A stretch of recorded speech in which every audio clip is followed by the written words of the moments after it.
Well, if there's one thing that South Africa is renowned for, it's for our pristine and natural environment. Beautiful landscapes, animals, plants, they all dominate our environment.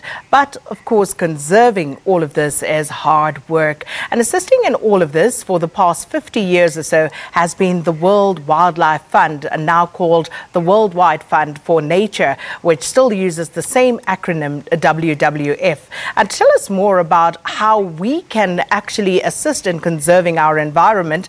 I'm joined by Valli Moosa, who is the WWF Board Chairperson, also joining us from our Sea Point studios down in Cape Town. It is great to speak to you again, Mr. Moosa. Thanks so much for coming on.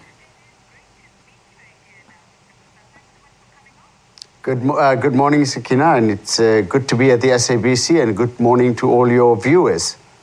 So, Mr. Moosa, first and foremost, earlier this month, we were celebrating World Environment Day, and there were certain images that really stick in one's mind, like the one of the whale, and we spoke about plastic and that sort of pollution and the impact that it's having on our oceans and marine life. But if you were to choose just maybe the top two issues that bedevils our conservation efforts in South Africa, what would those two top priorities be?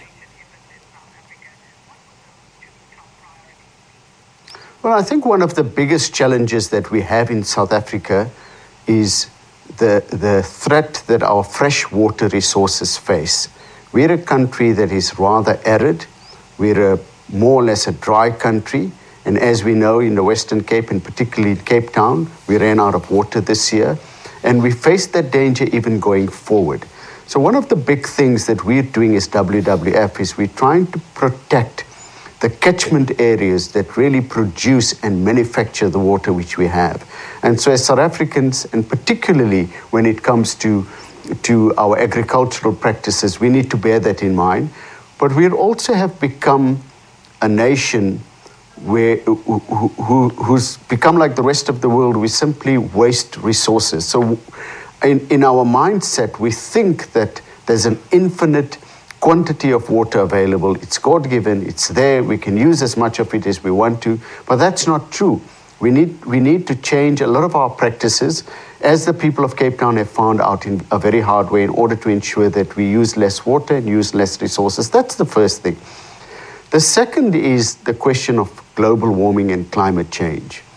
The weather patterns in the world are changing, particularly because of carbon dioxide emissions here and elsewhere in the world. And this means that we need to change the way in which we use energy and electricity, etc., so that we can contribute, we can stop contributing towards greater global warming. And then, of course, the big issues which you mentioned, and that's the question of plastics. It's a matter that's close to my heart. Many years ago, South Africa was one of the first countries in the world that started regulating the free giving away of plastic bags at supermarkets and shops and such things. Now that has become a global tendency. Everybody in the world is doing more or less the same thing.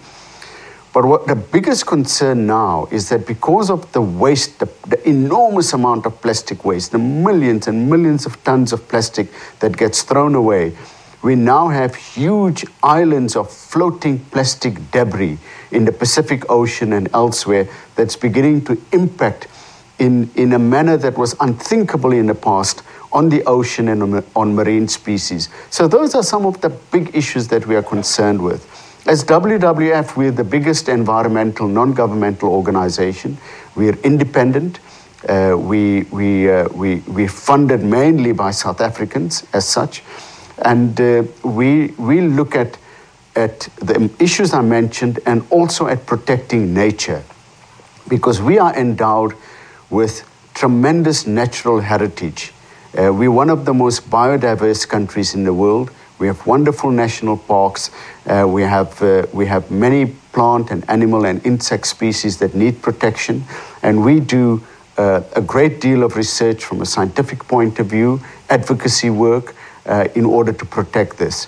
And then lastly, I'd just like to mention the marine species. As you know, we have a 3,000-kilometer coastline.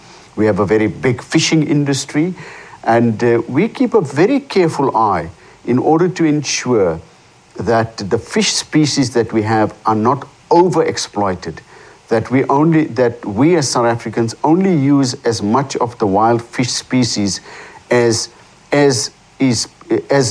what makes it possible for those species to be sustainable. So, for example, recently we become very concerned about something called the West Coast rock lobster, as you know, lobster, or many people call it crayfish.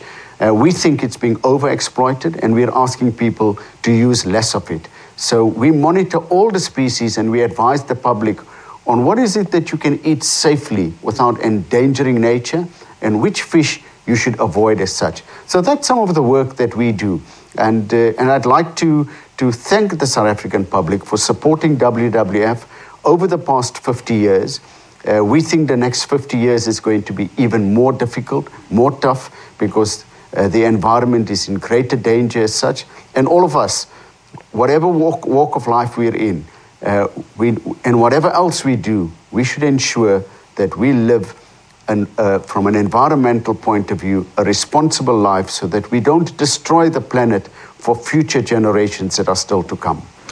Mr. Valli Moosa, thank you so much for your time this morning, and WWF going at it for over 50 years and needs all of us to lend a hand to this very important initiative of nature conservation. And we're going to take a quick break right now.